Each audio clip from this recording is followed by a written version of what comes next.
آج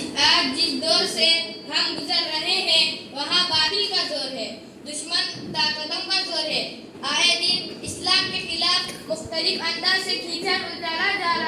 رہا ہے، یہاں تک کہ اذان جیسی خوبصورت پکار پر بھی روک لگانے کی کوشش کی جا رہی ہے۔ حضرات، اگر ہم اذان کے تعلق سے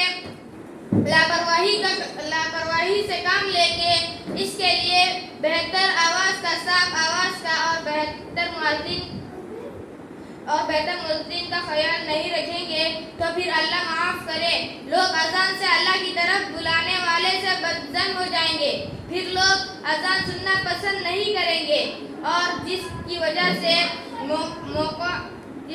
سے باطل طاقتوں کو موقع ملے گا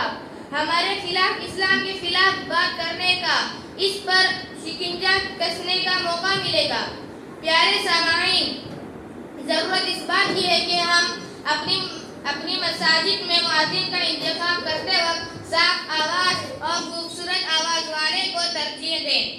تاکہ اذان حقیقی معنی میں دعوت بنے، لوگ اللہ اور اس کے رسول کی طرف آنے والے بنے۔ امید کہ ہماری مراد ہمارے یہ کہنا ضائع نہ ہوگا، بلکہ معاشرے میں اس تعلق سے نئی بیداری پیدا ہوگی۔ اب خوبصورت اللہ کی تعریف سے فضا میں توحید کی آواز گونجے گی۔ وما علینا